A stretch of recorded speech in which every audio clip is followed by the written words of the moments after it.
بسم اللہ الرحمن الرحیم۔ السلام علیکم ورحمۃ اللہ وبرکاتہ۔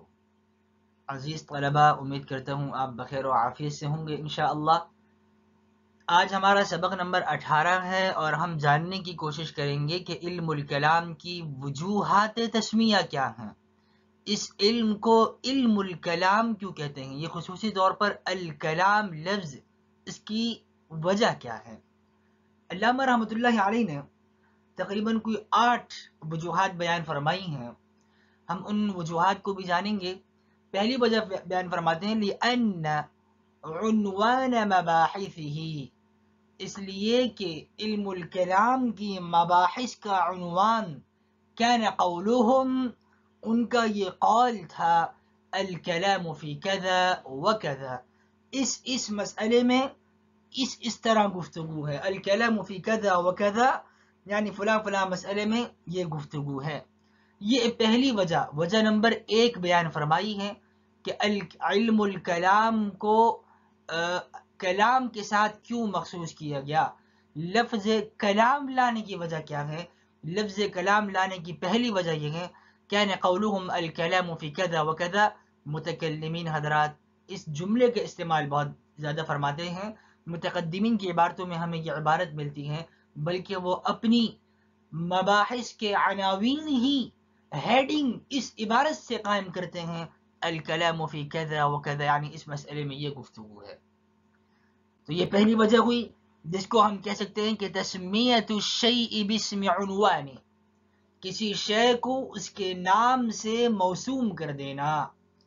اب اس کا عنوان کیا ہوتا تھا؟ الکلام فی کذا وکذا، اہم مباحث کا عنوان یہ تھا، لہذا اس چیز کو ہم نے اس کے عناوین سے موسوم کر دیا، تسمیۃ الشیء باسم عنوانہ کے قبیل سے۔ یہ پہلی وجہ بیان فرمائی۔ دوسری وجہ بیان فرماتے ہیں وَلِأَنَّ مَسْأَلَةَ الْكَلَامِ، یہ خلق قرآن یا کلام کا جو مسئلہ تھا، کلام باری تعالی، کہ اللہ سبحانہ وتعالی کا کلام مخلوق ہے یا غیر مخلوق، یہ ابحاث علم الکلام میں مشہور ہے۔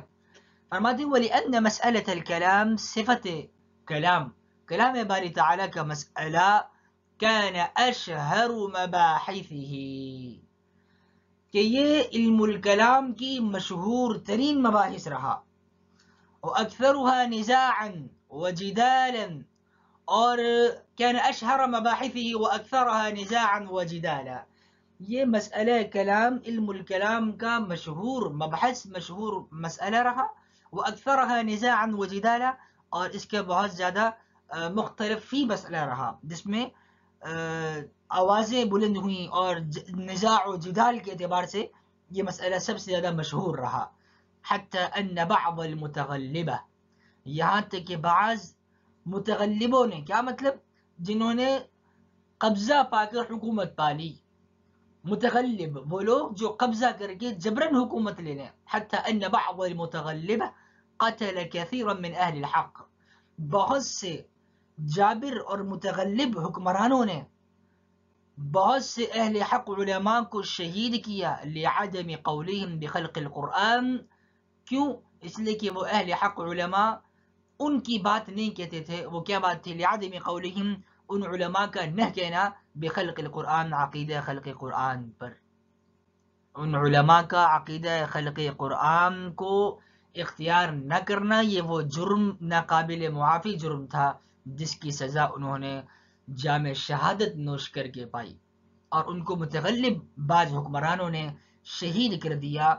اور یہاں پر متغلب حکمرانوں سے مامون باللہ اور واسق باللہ جیسے حکمران مراد ہیں، جنہوں نے احمد بن نصر الخزاعی رحمہ اللہ کو شہید کیا، اور بھی بہت سے علماء اس پاداش میں کہ وہ سنی عالم تھے، اہل سنہ میں سے تھے، اور معتزلہ کے اس قول کو قبول نہیں کر رہے تھے، انہیں زندگی سے ہاتھ دھونا پڑا اور وہ جام شہادت نوش کر گئے۔ تو یہ دوسرا مسئلہ بیان کیا گیا کہ یہاں پر کہ علم کلام کے اندر کلام باری تعالی کا مسئلہ مشہور ترین مبحث ہے، لہذا یہاں یہ تسمیۃ الشیء باسم جزء، تسمیۃ الشیء باسم جزء، چونکہ یہ خلق قرآن کا مسئلہ یا کلام باری تعالی صفت کلام، یہ مسئلہ ایک جز ہے علم الکلام کا. تو پورے کل کو، علم الکلام کو اس کے ایک جزوی مسئلے سے موسوم کر دیا، تسمیت الشیء باسم جزئہ. یہاں تک علامہ رحمۃ اللہ علیہ کی ذکر کردہ 2 وجوہات کا ہم جائزہ لے چکے ہیں، جن میں خلق قرآن کے علم الکلام کو کلام کے ساتھ کیوں موسوم کیا گیا خصوصی طور پر. یہ 2 وجوہات ہم نے جانی. پہلی وجہ تھی تسمیت الشیء باسم عنوانہ، اور دوسری وجہ ہے تسمیت الشیء باسم جزئہ. تیسری وجہ وَلِأَنَّهُ يُورِثُ قُدْرَةً، وَلِأَنَّهُ يُورِثُ الْقُدْرَةَ عَلَى الْكَلَامِ. تیسری وجہ یہ ہے کہ یہ یورث القدرت علی الکلام، یہ علم جو ہے یہ طاقت دیتا ہے، توانائی دیتا ہے، قدرت پیدا کرتا ہے. کس بات پر؟ علی الکلام، مناظرہ کرنے پر یا کلام کرنے پر، عقائد کی مباحث کو کھولنے پر، بیان کرنے پر، کلام کرنے پر، بولنے پر. کن چیزوں میں؟ فی تحقیق الشرعیات، شرعیات کو ثابت کرنے میں، یعنی عقائد کی جو مباحث ہیں ان کو کھولنا، بیان کرنا، واضح کرنا، اور ان پر وارد ہونے والے شکوک شبہات کا دفعیہ کرنا، اس پر قدرت دیتا ہے، طاقت پیدا کرتا ہے. وَلِأَنَّهُ يُورِثُ الْقُدْرَةَ عَلَى الْكَلَامِ فِي تَحْقِيقِ الشَّرْعِيَّاتِ، شرعیات کی تحقیق میں کلام پر قدرت دیتا ہے، ان کو ثابت کرنے میں. اور چونکہ جب ثابت کریں گے تو الزام بھی آئیں گے، اعتراضات بھی وارد ہوں گے. وَإِلْزَامِ الْخُصُومِ، یعنی یورث القدرت علی الزام الخصوم، کہ مخالفین، خصوم جو ہوتے ہیں، خصوم کو الزام دینے میں بھی یہ علم قدرت دیتا ہے. خصوم مخالفین کو الزام دینے میں، ان کو دندان شکن جواب دینے میں، اور الزامی جواب دینے کی بھی یہ قدرت دیتا ہے. کالمنطق للفلسفہ، جس طریقے سے فلسفے کے لیے علم المنطق اہمیت رکھتی ہے، ایسے ہی تحقیق شرعیات اور الزام خصوم کے لیے علم الکلام اہمیت رکھتا ہے. یہاں پر ایک سوال یہ ہے اس تیسری قسم میں، وہ سوال یہ کہ یہاں پر علم الکلام کو فن المنطق سے تشبیہ دی جا رہی ہے.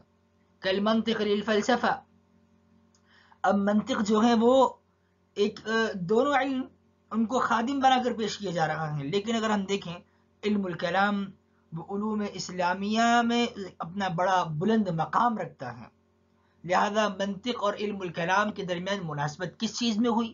ان دونوں میں تو بہت بڑا فرق ہونا چاہیے.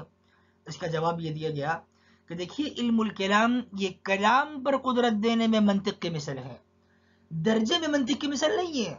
منطق تو خادم علم ہے، یہ علم الکلام تو اصولی علوم میں آتا ہے، ٹھیک ہے، اور منطق وہ فنی چیز ہے، اور علم الکلام یہ اصول، بلکہ اصل الاصول کہلاتا ہے. تو یہاں پر صرف قدرت دینے کے لحاظ سے، جس طریقے سے فلاسفہ کو منطق سے قدرت ملتی ہے، ایسے ہی متکلم کو علم الکلام سے طاقت ملتی ہے اور قدرت ملتی ہے اور قوت گویائی حاصل ہوتی ہے. حالانکہ دونوں کی حیثیتیں جداگانہ ہیں. کلام کا نفع اصولی ہے، اور منطق جو ہے وہ اس کا نفع آلے اور خادم ہونے کے اعتبار سے ہے. تو فرمایا کہ جس طریقے سے علم الکلام قدرت دیتا ہے تحقیق شرعیات اور الزام خصوم میں، جیسے کہ منطق فلاسفہ کو ایک قدرت دیتی ہے اپنے فلسفے کو ثابت کرنے میں. تو یہ کس قبیل سے ہوا؟ یہ علم الکلام کو کلام سے موسوم کرنا تسمیت السبب باسم المسبب کی قبیل سے ہوا. تسمیت السبب باسم المسبب، مسبب سے ہم نے سبب کا نام رکھ دیا. ہمارا مسبب تو یہ ہے تحقیق شرعیات اور الزام خصوم وغیرہ، لیکن سبب جو ہے وہ یہ علم الکلام ہے، علم الکلام سبب بن رہا ہے. لہذا چونکہ کلام کے ذریعے سے ہم بحث کرتے ہیں، کلام کے ذریعے سے ہم مسبب کو ثابت کر رکھے ہوتے ہیں، تو تسمیت السبب باسم المسبب. مزید فرماتے ہیں وَلِأَنَّهُ، یہ چوتھی وجہ یہاں بیان فرمائی جا رہی ہے علم الکلام کو کلام کیوں کہتے ہیں. وَلِأَنَّهُ اول ما یجب من العلوم، علم الکلام وہ پہلی چیز ہے ما یجب من العلوم جس کو علوم میں سیکھنا ضروری، یعنی علوم میں سب سے پہلے سیکھنا کیا ضروری ہے؟ فرماتے ہیں وَلِأَنَّهُ اول ما یجب، علم الکلام علوم میں سب سے پہلی چیز ہے جس کو کلام میں التي انما تعلم وتتعلم بالکلام، جس کو کلام میں سیکھا تکلم کے ذریعے سے، یعنی اس کو سیکھا اور سکھایا جاتا ہے. علوم میں کلام کے ذریعے سے سب سے پہلے سیکھا اور سکھایا جاتا ہے، یہ علم الکلام ہے. فأطلق عليه هذا الاسم لذلك فأطلق عليه هذا الاسم لذلك، اسی وجہ سے اس پر علم الکلام کا یہ نام بولا گیا. ثم خص به، اور پھر یہ علم الکلام یعنی کلام کا لفظ اس کے ساتھ علم الکلام کے ساتھ خاص ہو گیا. ثم خص به، یہ لفظ کلام سب سے پہلے اس پر بولا گیا پھر اس کے ساتھ خاص ہو گیا. ولم يطلق على غیره، پھر لفظ کلام کسی اور علم پر کیوں نہیں بولا گیا؟ ولم يطلق على غیره، نحو پہ، صرف پہ، فقہ پہ، حدیث تفسیر پر یہ لفظ نہیں بولا گیا. لم يطلق على غیره، علم الکلام کے علاوہ اور کسی علم پر نہیں بولا گیا. تمییزا، تاکہ علوم میں تمییز باقی رہے. علوم میں تمییز کیا ہوگی؟ ایک فرق ہوگا. تمیز دینے کی وجہ سے اس کے ساتھ لفظ کلام کو خاص کر دیا گیا. یہ 4 وجہ یہاں تک بیان فرمائی ہیں. 5ویں وجہ علم الکلام کو کلام کہنے کی بیان فرماتے ہیں. وَلِأَنَّهُ إِنَّمَا يَتَحَقَّقُ بِالْمُبَاحَثَةِ، وَلِأَنَّهُ إِنَّمَا يَتَحَقَّقُ بِالْمُبَاحَثَةِ وَإِدَارَةِ الْكَلَامِ مِنَ الْجَانِبَيْنِ، کہ یہ علم الکلام متحقق ہوتا ہے من المباحثتی، مباحثہ باب مفاعلہ سے ہے، یعنی جانبین سے گفتگو کرنا. میں بھی بحث کروں، مخالف بھی بحث کرے، یہ مباحثہ ہے. دونوں طرف سے، جانبین سے، دونوں اطراف سے تبادلہ خیال کرنا، اس سے یہ علم متحقق ہوتا ہے. یعنی علم الکلام اس کا میدان کیا ہے؟ مخالفین سے بات چیت کرنا، مباحثہ کرنا. وإدارة الكلام من الجانبین، آگے مزید اس کی تشریح فرما رہے ہیں. وإدارة الكلام من الجانبین، کلام کو گھمانا دونوں اطراف سے. وہ بھی بات کا تبادلہ کریں گے، میں بھی بات کا تبادلہ کروں گا. وہ دلائل دیں گے، میں رد کروں گا. میں دلائل دوں گا، وہ رد کریں گے. تو یہ جانبین سے تبادلہ خیال ہو رہا ہے، مباحثہ ہے. تو چونکہ کلام ہو رہا ہے اور کلام ہی گھوم رہا ہے، وہ بات کر رہے ہیں، میں بات کر رہا ہوں، لہذا علم الکلام کو کلام کہا گیا. من الجانبین وغیرہ، اور بھی بہت سے وجوہات اور اسباب ہو سکتے ہیں. اور من الجانبین، ایک تو وغیرہ بھی ہم کر سکتے ہیں اس کو، اور یہ بھی کہہ سکتے ہیں من الجانبین وغیرہ، کہ یہ مباحثہ سے، جانبین سے، تبادلہ خیال سے متحقق ہوتا ہے. وغیرہ، اور اس کے علاوہ بھی اور وجوہات سے متحقق ہو سکتا ہے. جیسے ہم تبادلہ خیال لفظی نہ کر رہے ہوں، بلکہ کتابی سطح پر ہم کچھ لکھ کر کتاب لکھ رہے ہوں، اور پھر اس کے جواب میں کتاب لکھی جائے، پھر ہم اس کا جواب دیں، یوں تنقیحات در تنقیحات چلتی رہیں، تو یہ بھی ایک طرح کا کلام ہی ہے. فرماتے ہیں قد يتحقق بالتأمل ومطالعة الكتب، کہ یہ علم الکلام متحقق ہوتا ہے غور و فکر سے، سوچ و بچار سے، تأمل سے، تدبر سے، تفکر سے، ومطالعة الكتب، اور کثرت مطالعہ سے. لہذا علم الکلام کو کلام کہنے کی وجہ ظاہر ہے کہ یہاں پر تبادلہ خیال ہو رہا ہے، یا لفظی ہے یا تحریری ہے، جس کے لیے ہمیں غور و فکر بھی کرنی ہوتی ہے، اور کتابوں کا، متقدمین متاخرین کی کتابوں سے آگاہی بھی حاصل کرنی ہوتی ہے.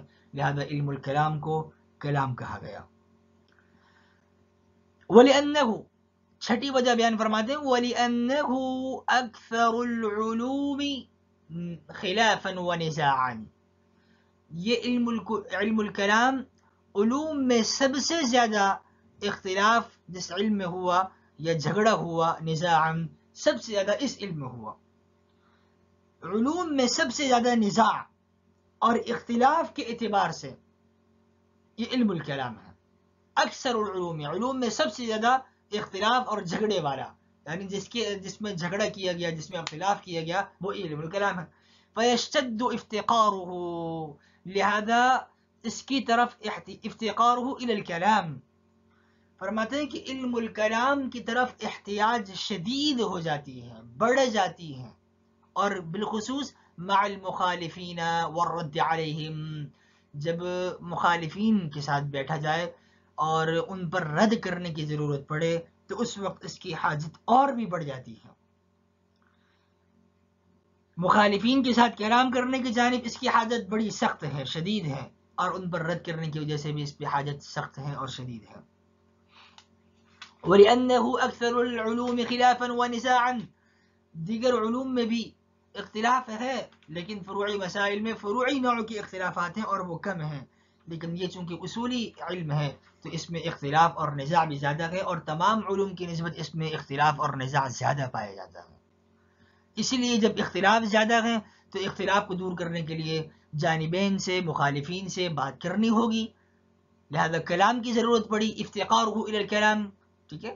مع المخالفین، جب اختلاف زیادہ ہیں تو مخالفین بڑھ گئے، مخالفین سے بات کرنے کی ضرورت پڑے گی، لہذا اس کو کلام کہا گیا۔ مخالفین پر رد کرنے کی ضرورت پڑے گی، لہذا وہ بھی کلام کے ذریعے سے ہوگا، چاہے وہ کلام تحریری ہو یا تقریری ہو۔ فیشتد افتقارہ الی الکلام مع المخالفین والرد علیہم، لہذا علم الکلام کو کلام کہنے کی چھٹی وجہ علامہ رحمۃ اللہ علیہ بیان فرما چکے ہیں۔ ساتویں وجہ آپ بیان فرماتے ہیں وَلِأَنَّهُ، علم الکلام کو کلام کہنے کی ساتویں وجہ یہ ہے لِأَنَّهُ، کیونکہ یہ علم لِقُوَّةِ أَدِلَّتِهِ، اپنے دلائل کی مضبوطی اور طاقت کی وجہ سے ہو گیا، صار، ایسا ہو گیا كأنه هو الكلام دون ما عداه من العلوم، جیسے کہ یہی کلام ہے، اس کے علاوہ علوم میں اور کوئی کلام نہیں ہے، اتنی طاقت ہے اس میں۔ یعنی یہ علم کلام اپنے دلائل کے قوی ہونے کی وجہ سے ایسا ہو گیا کہ گویا کہ یہی کلام ہے، نہ کہ اس کے علاوہ علوم میں سے کوئی اور کلام نہیں ہے، یہ کلام ہے۔ كما يقال للأقوى من الكلامين هذا هو الكلام، جیسے کہ دو باتیں ہوں اور دونوں باتیں بڑی مضبوط ہوں تو زیادہ طاقتور بات کو ہم کیا کہتے ہیں؟ كما يقال للأقوى من الكلامين، دو باتوں میں سے زیادہ طاقتور بات کو ہم کہتے ہیں هذا هو الكلام، یہ ہوئی نا بات۔ تو باقی علوم میں بھی پاور ہے، طاقت ہے، لیکن اس علم کی طاقت زیادہ ہے۔ یہاں پہ ظنیات سے اصالتاً بحث نہیں ہوتی، ظنیات سے اصالتاً بحث نہیں کی جاتی، بلکہ یہاں پر قطعی دلائل سے بحث کی جاتی ہے۔